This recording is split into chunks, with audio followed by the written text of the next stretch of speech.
Polemik ijazah Pak Jokowi ini sudah bertahun-tahun lamanya nggak pernah selesai ya Pak ya. Masyarakat terpolarisasi, terbagi menjadi dua, yang pro dan yang kontra dengan ijazahnya Pak Jokowi itu. Ada yang mengatakan palsu, ada yang mengatakan asli, padahal dua-duanya benar-benar belum pernah melihat aslinya seperti apa.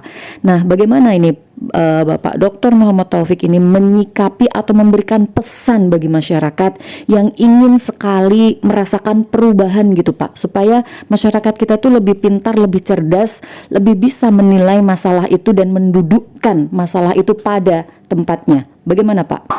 Pesan bagi siapapun yang ingin perubahan bukan mengarah pada fitnah, dilengkapi dengan data. Jadi kalau yang hanya komentar ini sebentar lagi pakai oranye atau dan sebagainya, itu kayaknya nggak butuh seperti itu ya, karena negara ini sudah mulai berproses. Iya, untuk orang-orang atau pihak-pihak yang merasa dalam tanda petik masih di dalam kekuasaan gitu ya Pak ya, pasti mengandalkan melapor gitu ya, sedikit-sedikit melapor. Kalau ada yang mengkritik, ada yang berpikir kritis, menyampaikan pendapatnya, itu selalu dilaporkan. Nah, itu bagaimana Pak polisi dalam hal ini berpartisipasi gitu? Seharusnya bagaimana sikap polisi itu? Seharusnya kan sebagai alat negara polisi harus netral kan ya Pak? Ya, polisi juga tidak gegabah dan seterusnya. Nah, saya semalam itu bertelepon dengan Eko Sulistyo. Ini bukan orang sembarang ya, mantan komisaris PLN, mantan ketua KPU di Surakarta, dan yang pasti ini orang dekat Pak Jokowi. Pak Eko Sulistyo, orang dekatnya Pak Joko Widodo. Waduh, keren banget ini ya. Selain yang tadi sudah disebutkan jabatan-jabatannya, ada menjabat apa lagi Pak?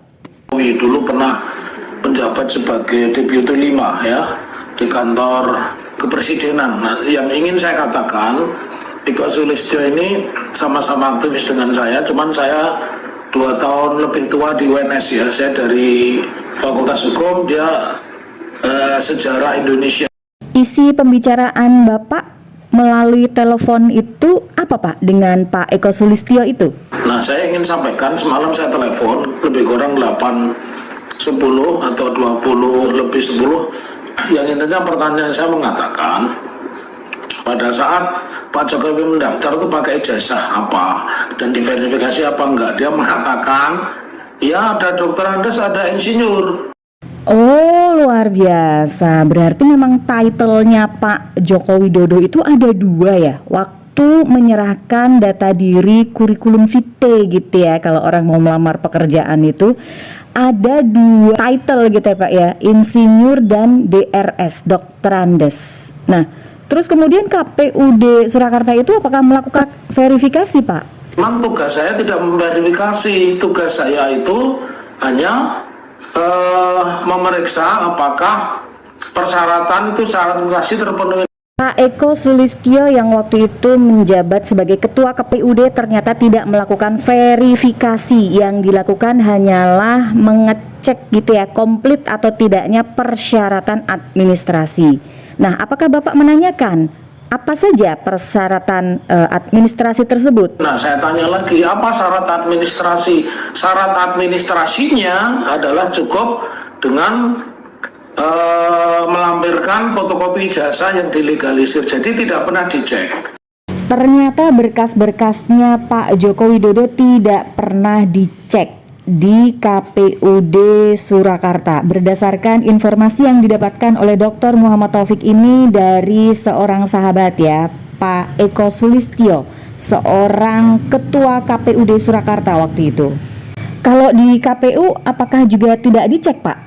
Ya, di KPU tidak pernah dicek. Bahkan saya juga tanya kepada Divisi Hukum Komisi Pemilihan Umum Kota Surakarta ya, rekan saya sahabatnya Suharsono juga memang tidak diverifikasi ya.